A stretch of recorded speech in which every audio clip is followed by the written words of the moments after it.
Look closely and you'll see it. A world on stage. Everyone speaking their lines, smiling at the right moments, applauding on cue. Conversations sound rehearsed. Emotions seem scripted. Even spontaneity has been choreographed. Beneath the rhythm of daily life lies an invisible theater, one so convincing that we have forgotten it is a performance. From the moment we wake, the mask begins its work. We adjust our faces, choose our tones, shape our words to fit the scene. We perform competence at work, serenity in public, happiness online. We curate our gestures for the invisible audience that never stops watching. The colleagues, the family, the strangers scrolling past our lives. The tragedy is that the performance is rewarded. The better the act, the more applause we receive. And slowly, imperceptibly, we begin to confuse recognition with existence. We think we are living, but in truth, we are only maintaining the illusion of life. Carl Jung saw this coming long before social media turned the world into mirrors. He called it identification with the persona, the moment when the mask created to communicate with society becomes mistaken for the self. It's a subtle shift. What starts as adaptation becomes imprisonment. You forget that the role was a tool. You start to believe that it's who you are. You can feel it in your bones, that faint dissonance between what you show and what you feel. The smile that doesn't belong to you. The words you say out of habit. The emptiness after applause fades. You return home from the stage of the world and realize that the silence feels unbearable because you no longer know how to exist without an audience. This is not living. This is performing. The world applauds the act but ignores the cost. Behind every polished role is a quiet exhaustion, the soul paying rent for the image it must maintain. The performance may look flawless, but underneath it lies a constant tension, the fear that if you stop acting, no one will stay. And that fear is the root of our collective sickness. We have confused being seen with being alive. We are surrounded by eyes and yet dying of invisibility. The performance begins innocently. We adapt to survive. We smile to belong. But somewhere along the way, survival becomes addiction. We start to crave the applause we once feared. The show replaces the story. In a world that measures worth by visibility, authenticity becomes rebellion. To live without performing, to speak without rehearsing, to feel without editing, is to threaten the entire stage. But deep inside, something remembers. Something wordless, patient, older than the role itself. It watches as you act, waiting for the moment you'll forget your lines and fall silent. In that silence, it will whisper, "This is what it feels like to be real." And that whisper, if you let it in, is the beginning of life after the performance. No one begins as a mask. We are born raw, spontaneous, unfiltered. A child doesn't perform when it laughs or cries. It simply expresses. There is no audience yet, no approval to chase. Life flows freely through the body. Pure instinct, pure truth. But then, almost imperceptibly, the training begins. Be good. Be quiet. Don't cry. Don't be too much. Each command shapes the clay of the child's soul, teaching it what is acceptable and what must be hidden. And slowly, something sacred begins to fracture. The authentic self learns that love is conditional, that belonging requires disguise. Jung called this the beginning of the persona, the social face that protects the inner life from rejection. It is not born from malice, but from necessity. The child builds a character to survive in a world that rewards masks. It learns which emotions earn affection and which bring punishment. It learns to smile when it wants to scream, to agree when it wants to resist, to appear calm while chaos brews inside. The invention of the character is an act of brilliance. It saves us. It gives us a way to navigate the complex theater of human relationships. Without it, the psyche would be too vulnerable. But what saves us as children often imprisons us as adults. The character that once protected us becomes the identity we cannot escape. By the time we reach adulthood, the distinction between the actor and the self has blurred. We speak in voices we didn't choose, pursue dreams that aren't ours, repeat beliefs inherited from others. We live by scripts written by family, culture, expectation, and call it free will. This is why so many people feel like imposters in their own lives. It is not that they are lying, it is that they have forgotten who they were before the lie was needed. The ego, desperate for order, clings to the character because it offers certainty. It tells a coherent story, even if it's false. And we would rather live in a consistent illusion than face the terror of the unknown self. Jung once wrote that people will do anything, no matter how absurd, to avoid facing their own soul. The character is our favorite avoidance. It gives us identity without intimacy, belonging without truth. We hide behind it because the alternative, being real, feels unbearably vulnerable. But the mask is never perfect. There are always moments when the script falters, a sudden outburst, an unexpected sadness, a quiet emptiness in the middle of success. These are not failures of the character. They are messages from the soul, reminders that something authentic is still alive beneath the performance. The tragedy is that we often treat these cracks as problems to fix. We patch them up with distractions, productivity, or self-improvement, never realizing that the cracks are openings. The mask isn't breaking down, it's breaking open. And through those fractures, the real begins to shine. The character was invented for survival. But life is not meant to be survived. It is meant to be lived. And no role, however perfect, can contain the fullness of who you are. Once the character is established, it needs an audience. A role means nothing without someone to watch it. And so begins one of the most subtle and devastating addictions of the modern soul, the addiction to applause. At first, it feels harmless. You receive a compliment, a smile, a nod of approval, and something in you lights up. You feel seen, validated, real. The world mirrors your image back to you and confirms that you exist. But soon, that reflection becomes essential. Without it, you start to fade. Jung warned that the greater the persona, the greater the shadow. The more elaborate the character, the more hollow the interior becomes. You begin to live for the gaze of others, their opinions, their admiration, their envy. The applause becomes oxygen, and without it, you can't breathe. This dependency is not limited to fame or vanity. It is woven into ordinary life. The worker performing competence for the boss, the friend performing confidence for the group, the parent performing patience for the child, each one trapped in a loop of self-presentation. We play the role because we fear that if the performance stops, love will stop with it. The ego learns to feed on attention. It becomes a collector of approval, hoarding every sign that it is still relevant. But attention is not nourishment. It is sugar for the soul, sweet, addictive, and ultimately empty. You can consume it endlessly and still starve inside. This is why so many people feel anxious even while being praised. The applause doesn't fill the emptiness. It deepens it. Because deep down, you know that what is being loved is not you, but the mask you wear. And no amount of external affirmation can reach the parts of you that remain unseen. The addiction to applause also changes how we love. Relationships become performances of affection rather than expressions of intimacy. We say what sounds caring, not what feels true. We measure worth by reaction instead of resonance. We stop asking, do I feel alive in this? And start asking, do they approve of me? This addiction thrives in a world that monetizes attention. Every post, every image, every curated version of ourselves becomes a transaction, a trade between authenticity and approval. We no longer share our lives, we advertise them. And when no one is watching, we feel invisible, as though existence itself has been paused. But there is a moment, a small one, when the applause fades, when the crowd disperses, the notifications stop, and you are left in silence. That silence is terrifying because it exposes the truth. The role only exists in the eyes of others. Remove the audience and the character dissolves. And yet, that moment, the silence after the applause, is sacred. It is the threshold between illusion and reality. Most people rush to fill it with noise, afraid of what might surface. But if you stay there, if you allow the emptiness to speak, you begin to sense something deeper than validation. Presence. Presence does not need applause. It does not need to perform. It simply is. When you start to touch that presence, the addiction weakens. You realize that the attention you crave was never love. Love is not applause, it's recognition, the seeing of what exists beyond the role. And that kind of seeing can only begin when you stop performing long enough to be found. The applause may sound glorious, but silence is where truth begins. There comes a moment when the performance begins to fracture. The lines that once came easily now feel foreign, mechanical. You speak and the words sound hollow in your own mouth. You smile and feel the muscles strain against the truth.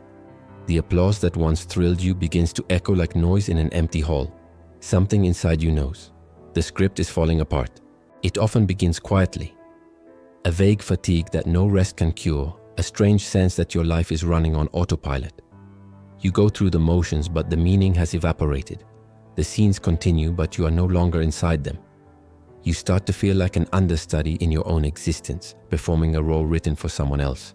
Jung described this as a loss of soul, the state in which a person becomes disconnected from their inner life.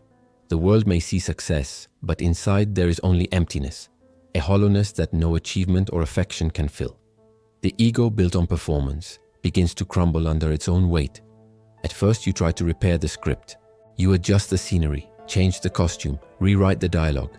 Maybe a new relationship, a new job, a new project will bring the feeling back. But it doesn't.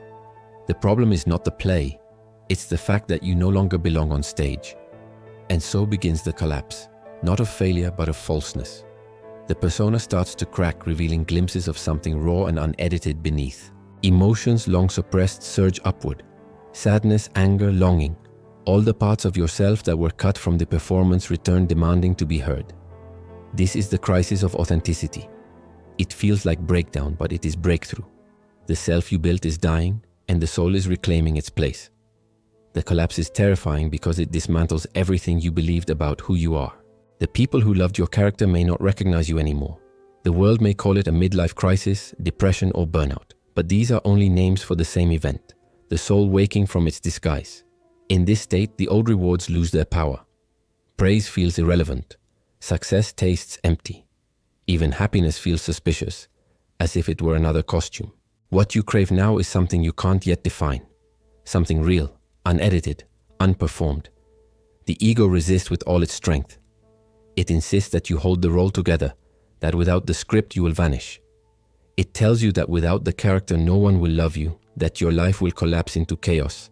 And in a way it's right, is the old life will collapse. But what dies in that collapse is not you. It's the imitation of you. This is the dark night of the actor.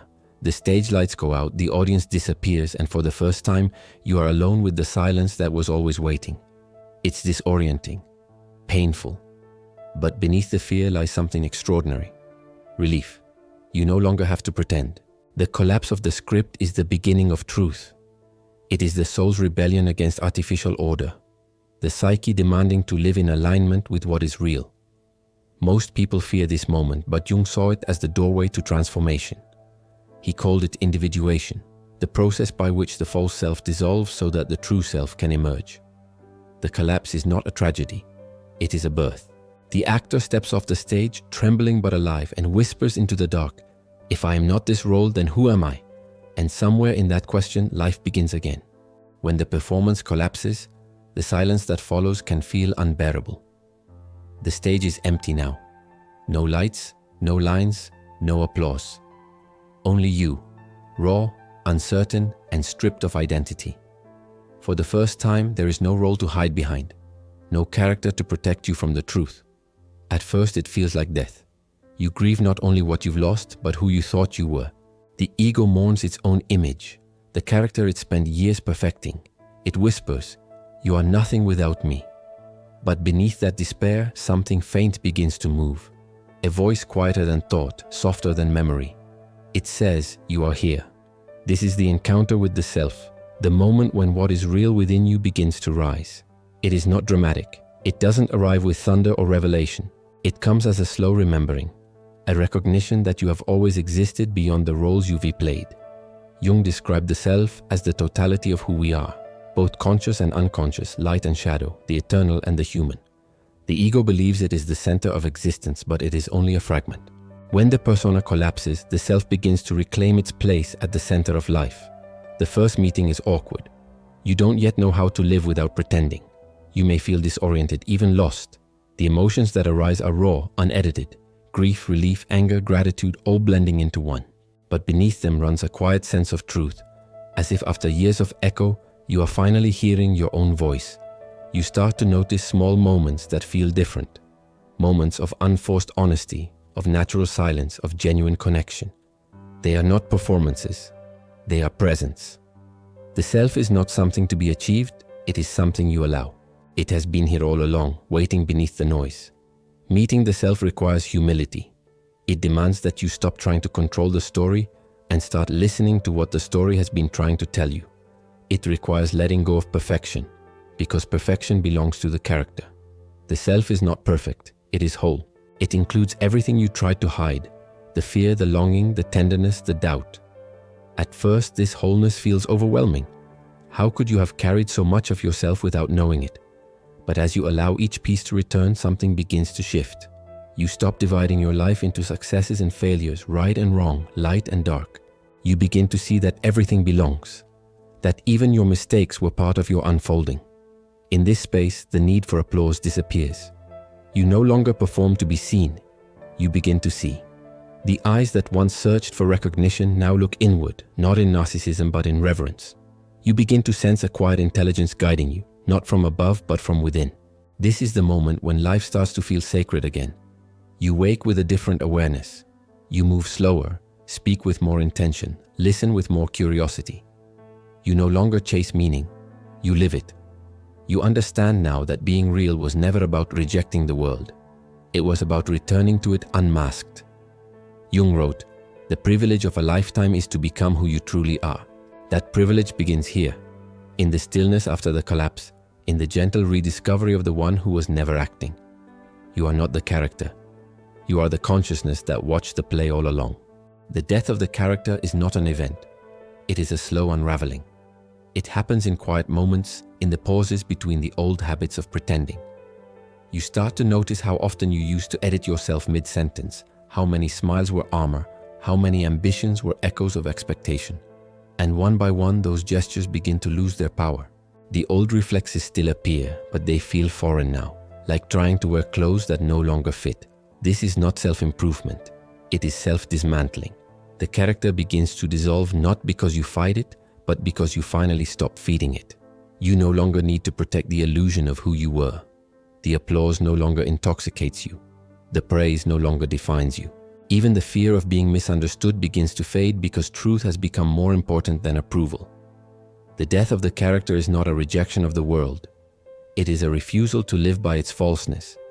You realize that much of what once motivated you was not desire but duty, not authenticity but adaptation. The person you showed to the world was built from the fragments of what others needed you to be. And now, standing amid the ruins of that role, you begin to breathe for the first time. It is disorienting at first. The ego panics, whispering that you are disappearing. But what is actually dying is the identity built on performance, the image sustained by fear. The self does not vanish. It expands. As the character fades, consciousness fills the space it once occupied. This death feels like freedom disguised as loss. You lose the certainty that once gave you direction, but in return you gain depth. You no longer move according to script. You respond to life itself. Each moment becomes a dialogue instead of a performance. In Jung's language, this is the process of individuation, the death of the false center so that the true one may live. The ego must surrender its throne and learn to serve the self. It resists, of course, because it fears insignificance. But what it doesn't understand is that by dying to illusion, it becomes part of something infinitely greater. The world may not understand this transformation. To those still inside the performance, your quietness may look like detachment, your authenticity like rebellion, but you will see the difference. You will feel the stillness that comes when you no longer need to play any role at all. There will be grief, yes, not for what you lose, but for how long you lived away from yourself. Yet even in that grief, there is peace. You are no longer pretending. You are no longer performing. The death of the character reveals a paradox. You have never been more alive. Because what dies is the act, not the actor. The illusion, not the awareness behind it. When the final mask falls, you meet life without distance. Every sound, every face, every breath becomes astonishingly vivid. You begin to see the sacredness of ordinary things. The sound of rain, the warmth of a stranger's kindness, the simple fact of being here at all. This is the freedom the character was always chasing but could never find. Because freedom cannot be performed. It can only be lived. And once you taste it, even for a moment, you understand why everything had to fall apart. When the character dies, what remains is simplicity. Not the empty simplicity of loss, but the luminous clarity of truth. You wake in the morning without the need to perform, without the weight of an image to maintain. The world feels quieter, wider. You move through it with a kind of ease that comes not from control but from alignment. This is the art of being real, not a concept, not an attitude, but a way of existing. It is the art of saying only what you mean, of doing only what resonates, of allowing silence to replace noise when words no longer serve truth. It is the art of presence. The ego once believed that authenticity was dangerous, that to show your real feelings, your fear, your doubt would cost you belonging. But now you see that belonging built on performance is not belonging at all. You no longer crave to be liked, you crave to be honest. Being real means living without defense.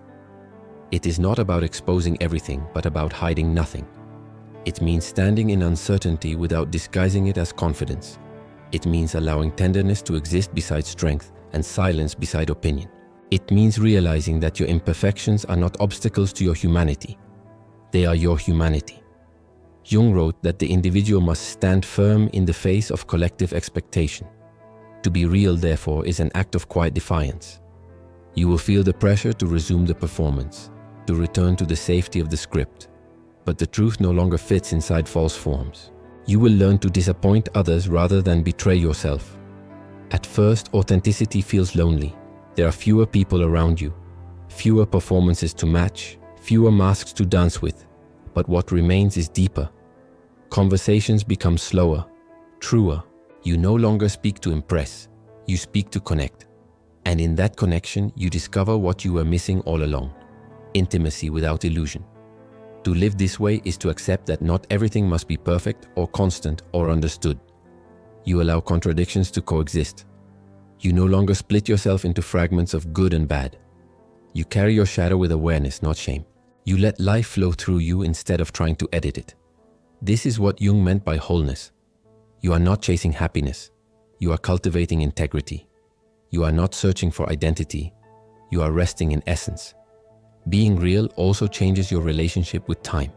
You stop living for later, for the next success, the next version of yourself. You realize that the present is not a waiting room. It is the only scene that was ever real. The character lived for applause. The self lives for presence. And when you live this way, something subtle but profound begins to happen. The world too becomes more honest around you. You attract those who are tired of pretending. You become a mirror that reflects truth without judgment. Your very presence invites others to remove their masks. This is how authenticity spreads, not through preaching, but through being. To be real is to remember that life is not a play to be perfected, but a mystery to be experienced. You are not here to perform well. You are here to live deeply. And once you learn that art, you stop fearing imperfection. You begin to see that truth, even when it's messy, uncertain, or incomplete, is infinitely more beautiful than the most convincing lie. That is the quiet revolution: to choose realness over relevance, soul over image, life over performance. If you've listened this far, then something in you already knows. The performance has lasted long enough. The mask is tired. The lines have lost meaning. The stage lights no longer warm you. They blind you. And in the silence behind the curtain, a faint voice has been calling your name. This is the invitation: to stop acting and start living. You don't need to destroy the character you built, only to stop believing it is all you are. You don't have to renounce the world, quit your job, or abandon your responsibilities. You simply have to bring yourself back into them, to speak with your real voice, to move with your real weight, to exist not as an image but as a presence. Life does not want your perfection. It wants your participation. It wants your tremor, your uncertainty, your laughter that doesn't fit the script. It wants the full range of your humanity. The part that cries at night and still shows up in the morning, not because it's flawless, but because it's alive. Carl Jung said, "The most terrifying thing is to accept oneself completely." That is the courage being asked of you now, to accept what you are, not the mask, not the role, but the living mystery beneath both. To stop performing for love and start being love. The world will try to pull you back into its rhythm. It will hand you new masks, new roles, new stages. Smile for the camera. Say the right words. Be inspiring. But if you listen closely, you will hear something deeper than applause: silence. And in that silence, the pulse of your own being, steady and calm, waiting to guide you. This is not about rejecting society. It's about remembering that your worth was never given by it. You existed before the roles, before the expectations, before the fear of being unseen. The real question has never been, who am I supposed to be? It has always been, who am I when I stop pretending? You might not have an answer yet, and that's the point. To live without a script is to live in discovery. To wake up each day as if meeting life for the first time. To trust that being real, even when it's uncomfortable, will always take you closer to what is true. If these words have touched something in you, if you've felt the quiet ache of recognition, take it as a sign. You're ready. Ready to step off the stage. Ready to live as the one who watches, not the one who performs. Ready to stop acting for love and start living from it. Subscribe to this channel not as another form of distraction, but as a small act of remembrance, a promise to yourself to keep waking up, to keep becoming, to keep walking the path back to what is real. And when this video ends, don't rush away. Let the silence settle. Feel the space around you widen. No stage, no script, no role. Just breath, body, and the presence of something vast and alive. That is you. That has always been you. The play is over. The life begins.